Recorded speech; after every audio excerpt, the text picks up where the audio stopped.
Hello, everyone. Welcome to the Devonte Whiteley podcast. This is so crazy. I can't believe I'm I can't believe I'm doing a fucking podcast. So I've always wanted to do one, but it's embarrassing. It's who thinks that people want to listen to their voice like for an extended period of time. But I'm doing it, and I'm also setting up. I just set up a Patreon. I don't know how you guys are going to find this podcast. I'm assuming it's going to be after you come to my Patreon and sign up. So if you have done all of that, thank you so much for supporting my myself. I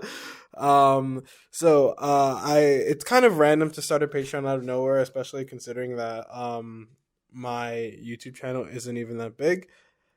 But the reason why I wanted to start one is because I've been following this YouTuber who I'm really a big fan of, and she's been going on my Patreon. She started one, and I watch a lot of YouTube, and many YouTubers talk about starting a Patreon, and they ask people to support them, but like I don't know, it was never something that I was interested in, but I found her and I'm like, wow, this girl is really cool. And then I found out that she has a Patreon, and I found out that she gives kind of like her raw, like unfiltered stuff on it. And so I signed up for it, and it's been about 3 4 months now, and I have not regretted signing up since. But anyway, here that brings us to why I wanted to sign up for a Patreon.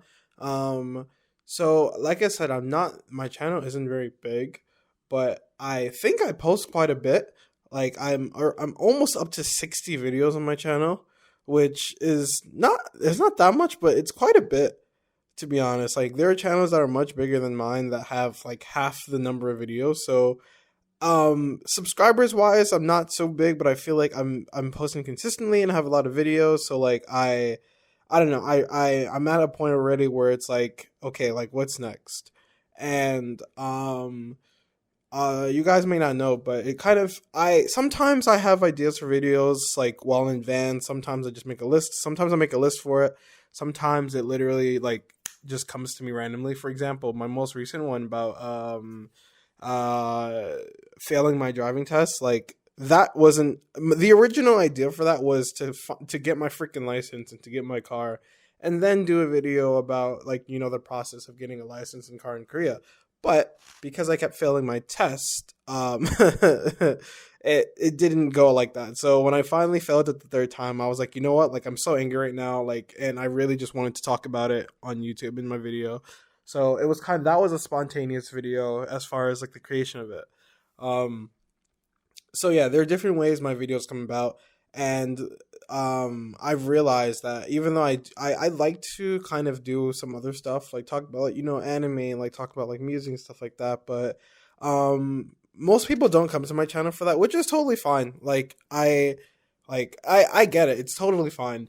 So it kind of slows down the creative process. It kind of I don't know, gives me gets worries me a little bit. So I have to make sure that I'm, posting videos that I like, that I want to talk about, that you guys also want to see, that's interesting for you. Like, not everyone cares about what music I like. Not everyone cares about like stuff like that, like me playing games. So I mean, it is what it is. That being said, that's the reason why I wanted to start a Patreon, because I want to make that content. I want to make more content, but I don't want to turn off the people who come to my channel like for life in Korea videos or for stuff like that. So it's like, this is sort of, I guess, my compromise. Yeah, and hopefully I can, post content here that I like, and it won't hamper my creative process for YouTube. And in addition, like, I can, be more direct with you guys, like talk about things I wouldn't necessarily talk about on my YouTube channel, because that my YouTube channel is like so public, and like it's just a lot.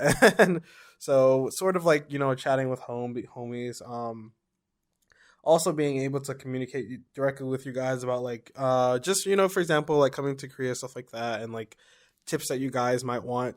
So that's the premise of me starting a Patreon. If you guys have signed up, you would see like there's different tiers for it.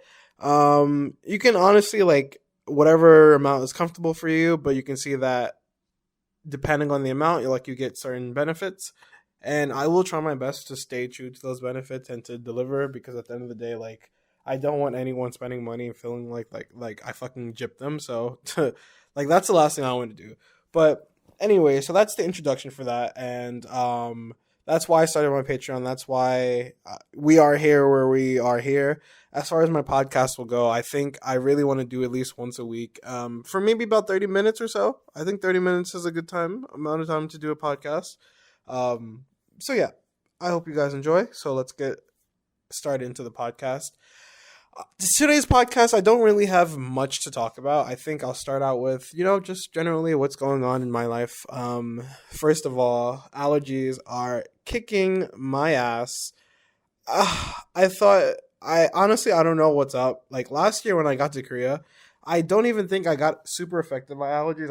I don't remember, but this year, it's not so bad. Like my eyes are itching a lot, and I've been taking eye drops, so it's not so bad. But like compared to when I was back in America, bro, springtime would literally bust my ass. Like I itchy eyes, sneezing, like runny nose, like just the whole. It was bad. So here in Korea, it's not as bad, but it's weird that I only get itchy eyes here, and not all the other symptoms. But so that's the itchy eyes thing going on. So what about general life? If you guys want an update on my driving, I'll tell you guys like more about that. So, I just really wanted to have a car. I really wanted to get a license. Like it was sort of suddenly like I don't need a car. I don't really need a license other than to ride like motorized scooters and shit. So it was just suddenly like I wanted to have a car so I can just be able to drive around with friends and stuff like that, go out of town when I wanted to. It just seems like a cool thing.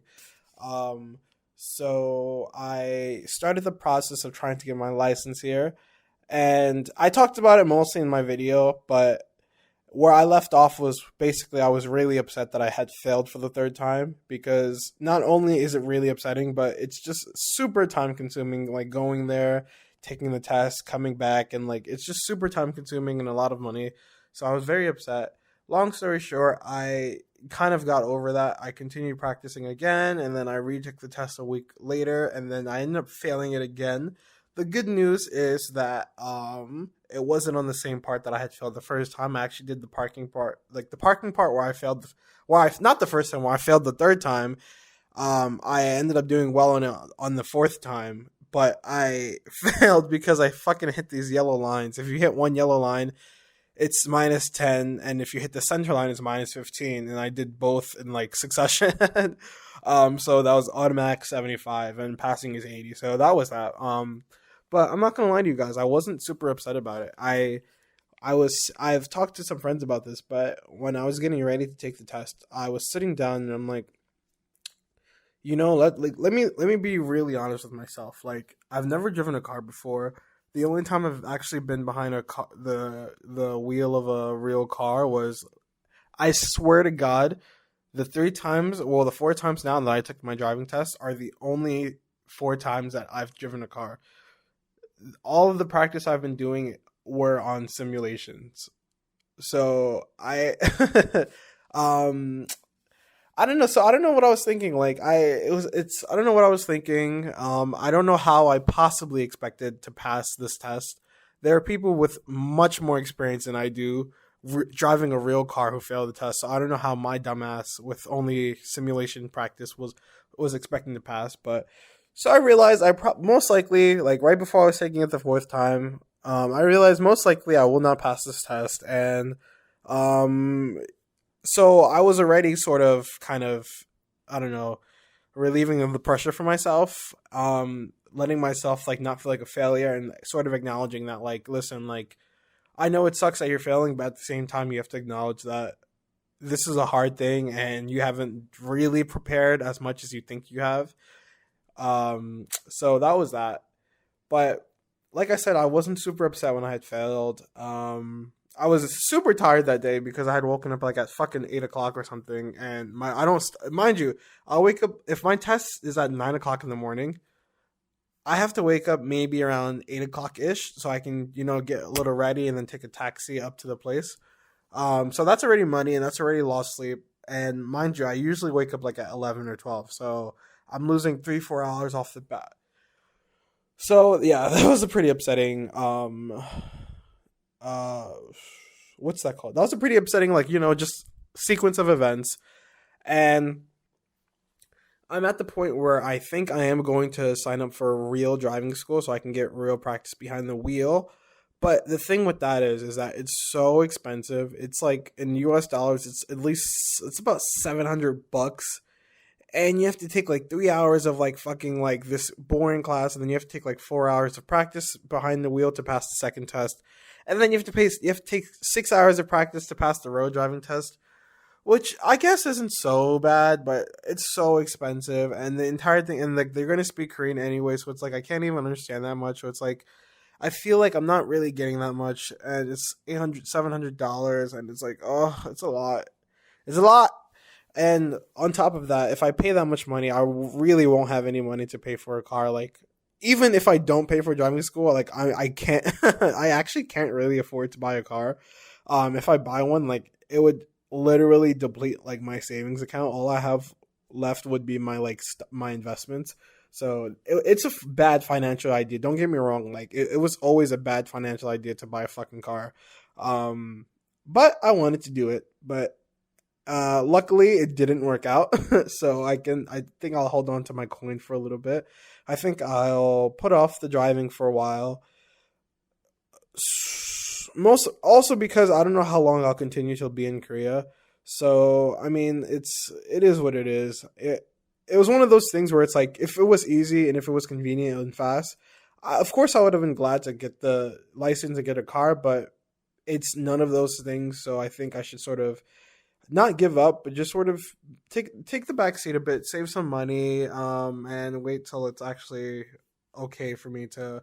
Another thing is that like the driving schools are very very booked these days. I don't know why.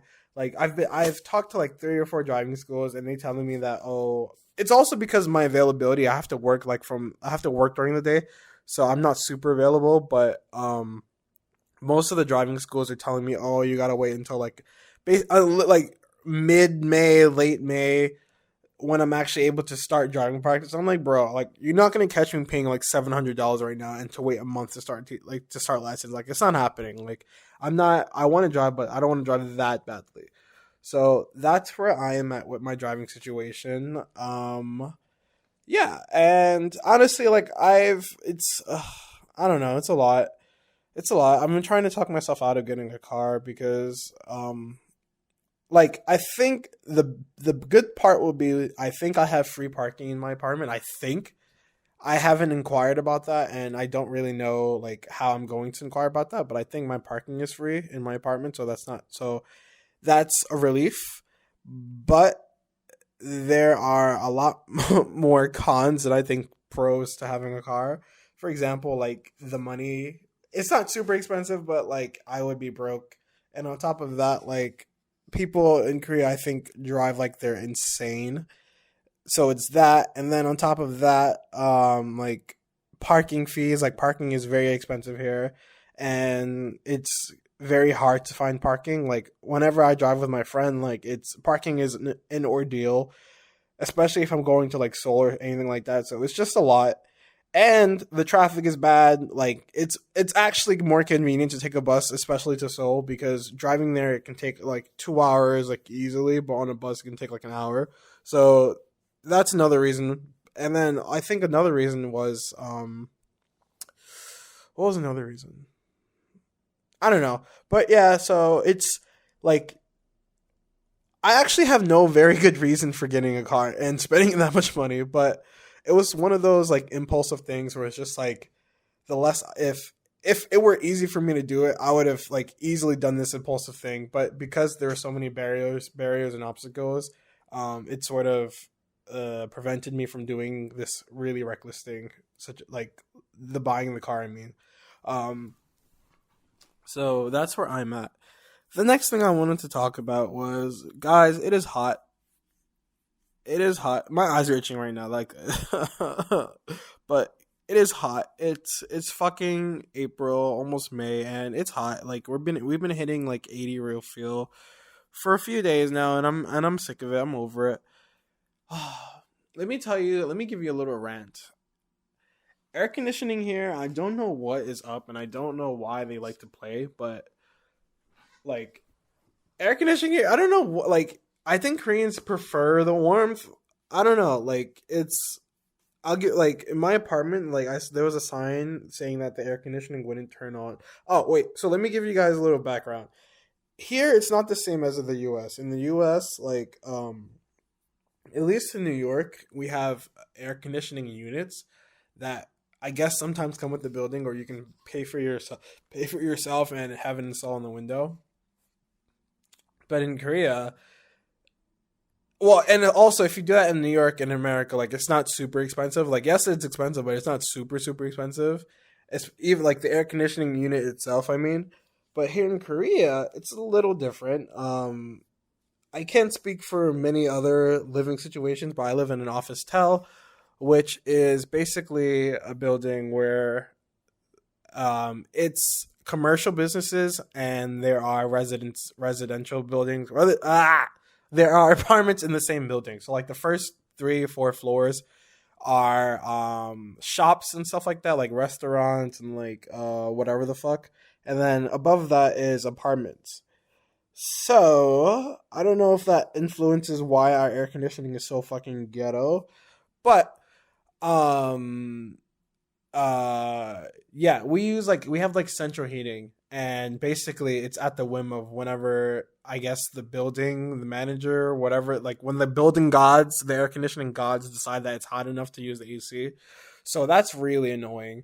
Because of course it doesn't get consistently hot until like May or June ish, but it starts getting hot like even as early as March and April. So it's you just have to open your window and you can't really rely on the air conditioning, which sucks actually. It kind of sucks. Like I want to be able to use my air conditioning when it hits 80 degrees even though it's not fucking June.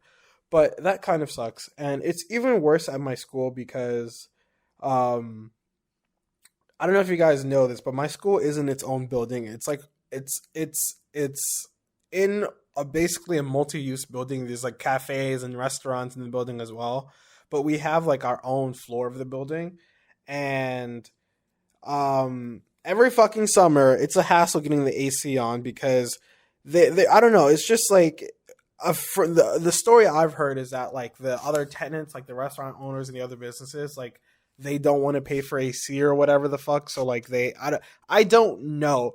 I don't know and I don't care what the problem is. But long story short, our AC does not work at school for like a lot of the summer.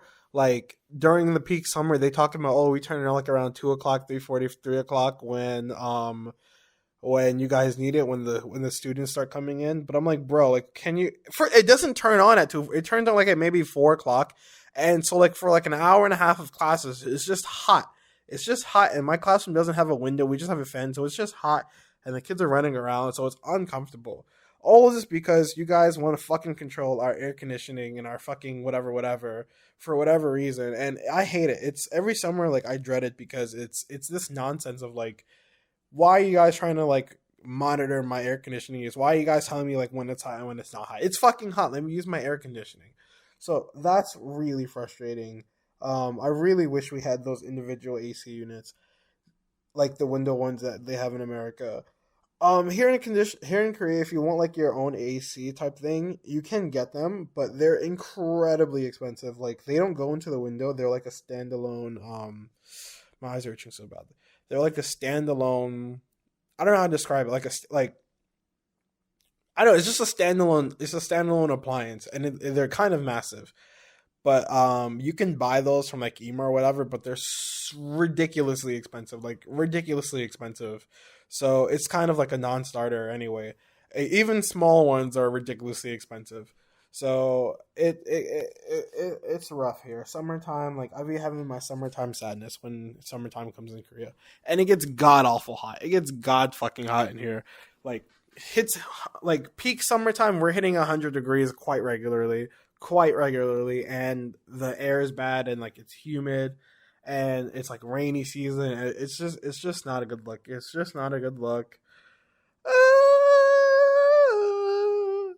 But yeah, so that's that. The next thing I wanted to discuss, I one of my students that I have him like 3 times a week. He he's a really big Naruto fan. It's so funny.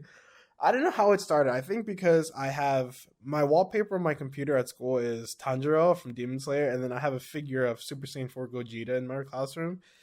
And so clearly, like, I'm into anime. And some kids can recognize like the pictures and like the figures. Some kids don't. It's whatever. But this one kid, he's like a young kid, and like he's like I guess super into anime. Um, he knows who Goku is. Like he knows like Dragon Ball Z, and so like this past week he asked me. He's like, "Teacher, do you know Naruto?" And I'm like, "Naruto, you know what? Of course I know Naruto. Like, what are you talking about?" And then like, oh my god, when I tell you this kid is like the biggest fan of Naruto. um, According to him, he's on like episode like 68 or 78. Like he I don't know. He said that he started watching like when we first talked about it. He said that he had started watching it a week prior, and my man was already up to like episode 68 or damn near episode 70. I'm like, bro, you're doing that's a lot. And he talking about oh like his mom doesn't let him watch it like during the weekday. He has to watch it on the weekend. I was like, oh, that's so sad. Um, but he's a huge Naruto fan. When he comes early to my class, and these days we've been like watching like clips of Naruto on YouTube. We were watching the Chunin exams like when they fight Orochimaru, and he knows who all the characters are. He's like Orochimaru, and he does like the Rasengan, and he does like Chidori. He's so adorable. Wait, why am I talking about this? How does this relate to anything? Oh, but so I had Naruto on my mind this past weekend, and so I decided to rewatch the I don't know if you guys know, but there's like an OVA, like when they go to like the waterfall village and they help this like waterfall village with some enemies. And I decided to rewatch it because I haven't watched it in like legitimately like years. And guys, I have to be honest with you. Um Naruto, like not maybe the show necessarily, but like the movies and the OVAs are really bad. They're, they're really bad. I and I was like, fuck. Were they always this bad? Like, I don't know if you guys. I need you guys to go back and like watch some of those OVAs and watch some of those movies. And I'm like, because they're really fucking bad. I watched the waterfall one, and first of all, the animation garbage. I understand like it was like a long time ago. Like this is like, of course, you shouldn't expect Demon Slayer from like 10, 15 years ago animation, but we're talking. It was garbage, bro. Um, After that, I watched the Naruto movie, Road to Ninja. And I realized I'd never watched that movie, which is insane. Like, it's insane. I've never watched that movie. I don't know if you guys know it, but it's the movie where, um, basically Naruto and Sakura like they get caught in Tobi's genjutsu, like Eternal Tsukuyomi, and they have their life switch. Basically, Naruto has his parent, and Sakura doesn't. And I remember watching the trailer for it, but I can't believe I actually never watched the movie. Like like that is so insane to me because like I've watched every single Naruto episode and movie. I can't believe I've never watched that movie. Like I thought I watched it, but then I was like 10 minutes in. I'm like, bro, I actually don't know what's gonna happen. I don't remember watching any of this, so I never watched that movie. And I watched it. So I watched it for the first time last night, and it was so bad. It was so bad. Oh my god. Yeah, what have we been doing this for the past 10, 15 years? Why is Naruto so bad? Like the animation is like horrible. The animation is horrible. Even for like a movie, the animation is horrible. Like it's Sakura's face looked different like every fucking like other scene. Like it was horrible. Like the plot. garbage. Like the plot, absolutely garbage. The voice actors, eh, eh. Like the main villain. I'm not gonna spoil it for you because you guys might watch it. But the main villain, the voice he was doing, horrific, bro. Like I don't know what kind of voodoo we've been under for like the past 15 years, but yo, no, like I hate to say it because like I'm the biggest Naruto fan, but like at least for the movies, I didn't watch the show again because Lord, I don't want to be disappointed in that show. Like I know I'm gonna watch that show and it's not gonna be good, but oh, the movie's bad, bad, bad, bad, bad, bad. And like I think today I'll rewatch Legend of the Stone Jalal, and I think I'll watch the Snow movie when they go to like the Snow Village today because I actually remember enjoying those movies quite a bit. The animations for those movies weren't so bad, I think, but the ones I watched yesterday were atrocious, and yeah, like yeah, so that was that. Speaking of anime movies, I I had a slight idea of like rewatching anime movie like Naruto movies and Dragon Ball Z movies and Bleach movies and stuff like that.